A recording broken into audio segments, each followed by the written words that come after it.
सीमा पर तनाव के बीच भारत ने पाकिस्तान को 40 घंटे की मोहलत दी है। आतंकवाद को लेकर भारत का स्टैंड क्लियर है कि अगर पड़ोसी मुल्क से दोबारा ऐसा कुछ हुआ तो जवाब युद्ध वाला रहेगा। अब दोनों ही देशों के डेलीगेट्स दोबारा 12 मई को बात करेंगे और इसे लेकर सीएम उमर अब्दुल्ला ने खुशी जताई है। इस दौरान सीएम उमर अब्दुल्ला ने ये कहा है कि अब तक हुए हमलों में जितना भी नुकसान हुआ है उसका आंकलन करेंगे और पीड़ितों को पूरी मदद पहुंचाएंगे। दिल की गहराइयों से खैर मकदम करता हूं। देर आए दुरुस्त आए।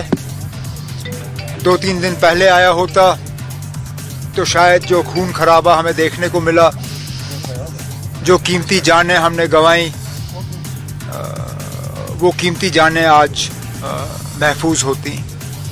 लेकिन चलिए, आखिरकार पाकिस्तान के डीजीएमओ ने फ़ोन उठा के हमारे डीजीएमओ से बात करके दोबारा सीज फायर जम्मू कश्मीर और बाकी इलाकों में कायम किया। वहीं पीडीपी चीफ महबूबा मुफ्ती ने भी इस अल्टीमेटम को लेकर खुशी जताई है। उनका कहना है कि सीमा पर जारी तनाव से सबसे ज्यादा नुकसान जम्मू कश्मीर के लोगों को होता है और ऐसे में सभी को शांति के रास्ते पर चलने की जरूरत है। ये जम्मू कश्मीर के लोगों के लिए खुशखबरी है जो पिछले कई दिनों से शेलिंग के शिकार हो रहे हैं, जिसमें हमारे निहत्ते मासूम सिविलियन, जिसमें बच्चों की बहुत बड़ी तादाद है, मारे गए, काफी नुकसान हो गया है। और आज ये खबर सुन के मुझे लगता है कि लोगों ने इत्मीनान का सांस लिया होगा। यहाँ भी और पार में भी दहशतगर्दी किसी को कबूल नहीं है, दहशतगर्दी बर्दाश्त नहीं होगी। भारत ने पाकिस्तान को जो अल्टीमेटम दिया है इसे लेकर कांग्रेस ने अब संसद के विशेष सत्र की मांग की है।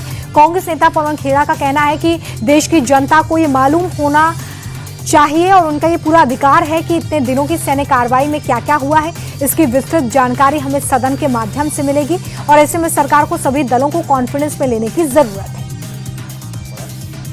लेकिन जो हमारी मांग है कि एक ऑल पार्टी मीटिंग अब होनी चाहिए और एक विशेष सत्र संसद का होना चाहिए ताकि देश यह जान सके देश ने क्या खोया और क्या पाया, क्या पहलगाम के जो आतंकी हमले के शिकार हुए उन परिवारों को न्याय मिला या नहीं मिला। ऐसे अनेक सवाल हैं, ये सवालों के जवाब विशेष सत्र के माध्यम से ही मिल सकते हैं।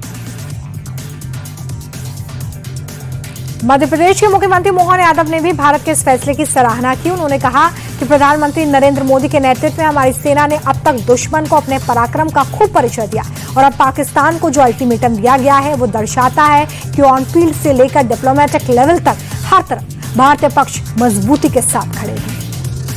बार तकनीकी रूप से जिस ढंग से भारत ने अपनी कार्रवाई की है, मैं माननीय प्रधानमंत्री जी को बधाई देना चाहूँगा। भूतो न भविष्यति, कम समय में जिस प्रकार से अपनी सीमाओं में रह करके आधुनिक तकनीक के बलबूते पर शस्त्रार्थों के जैसे शस्त्रों और जैसी मिसाइल और व्यवस्था थी देश के दुश्मनों से निपटने में, जो माननीय मोदी जी ने अपनी रणनीति के आधार पर भारत की धाक और साख दुनिया में बनाई, वाकई वो अद्भुत है।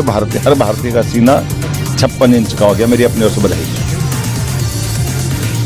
भारत ने 40 घंटे की पाकिस्तान को मोहलत दी है, जिसे लेकर बीजेपी सांसद कमलजीत सहरावत ने कहा कि भारत हमेशा से दुनिया को शांति का संदेश देता आया है और एक बार फिर से पूरी दुनिया ने हमारी संवेदनशीलता देखी है। पाकिस्तान ने हमारी विनम्रता को कमजोरी समझने की जो भूल की थी उसका क्या परिणाम हुआ, इसे पूरी दुनिया ने देखा और अब आतंकिस्तान को जो आखिरी मौका दिया गया है उससे ये साफ है कि आतंकवाद के खिलाफ भारत ये लड़ाई जारी रखेगा।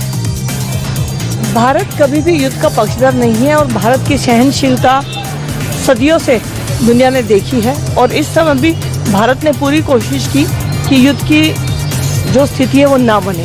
लेकिन अगर पाकिस्तान हमारी शालीनता को, हमारी शांति रखने की जो एक हमारा मन है उसको अगर हमारी कमजोरी मानता है तो दुनिया ने अब ये भी देखा कि भारत किसी से कमजोर नहीं है और भारत की सेना पाकिस्तान की सेना के घुटने टिकाने में कुछ ही घंटों का समय लगाती है।